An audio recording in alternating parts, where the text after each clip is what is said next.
भेंडीची भाजी चविष्ट आणि पौष्टिक आहे. भेंडीमध्ये फायबर भरपूर असल्याने आरोग्यासाठी सुद्धा खूप चांगली आहे. तर आज बनवली होती भेंडीची भाजी. म्हटलं हीच रेसिपी तुमच्यासोबत सुद्धा शेअर करावी. कारण भेंडीची भाजी बनवण्याच्या अनेक पद्धती आहेत.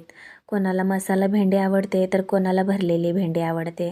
तर मी अगदी सोप्या पद्धतीने ही भेंडीची भाजी बनवलेली आहे. खूप काही साहित्य यामध्ये मी वापरलेले नाही आहे. अगदी मोजक्या साहित्यामध्ये भेंडीची भाजी बनवलेली आहे. तुम्ही व्हिडिओ शेवटपर्यंत पहा, तुम्हाला नक्कीच आवडेल. तर काय केलेले मंडळी, सर्वात प्रथम भेंडी आहे ना स्वच्छ अशी धुवून घेतलेली आहे आणि किचन टॉवेलने पुसूनसुद्धा घेतलेली आहे. तर 3 ते 4 भेंडी एकत्र घ्यायच्या, म्हणजे जी भेंडी आहे ती लवकर कापली जावी यासाठी.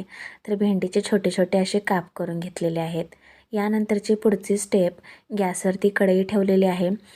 यानंतर बारीक चिरलेली भेंडी कढईमध्ये टाकूया आणि थोडंसं तेल यामध्ये टाकायचं आहे आणि ही जी भेंडी आहे ती भाजून घ्यायचं आहे. तर अगदी 4 ते 5 मिनिटभर आपण ही भेंडी भाजून घेऊया आणि तुम्ही ते बघू शकता व्हिडिओमध्ये, छान ही जी आहे ना भेंडी भाजलेली आहे. तर काढून घेऊया. तर त्याच कढईमध्ये आपल्याला तेल टाकायचं आहे, आणखीन 2 चमचे. तेल टाकल्यानंतर यामध्ये ॲड करूया बारीक चिरलेला कांदा. कांदासुद्धा अगदी मऊ होईपर्यंत आपण तेलामध्ये परतून घेऊया.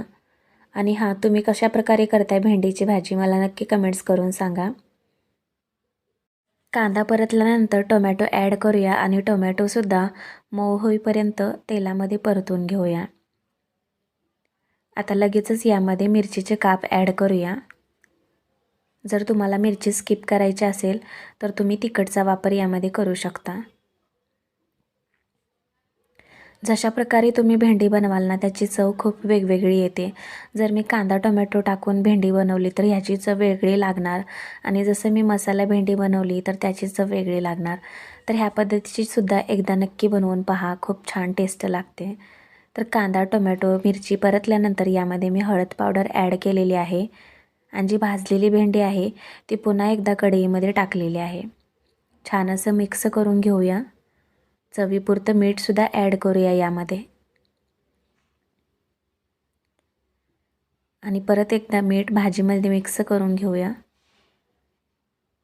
ही भेंडी जी आहे ना ती कुठेही चिकट वगैरे होत नाही आहे. खूप चविष्ट लागते, अप्रतिम लागते. एकदा नक्की करून बघा.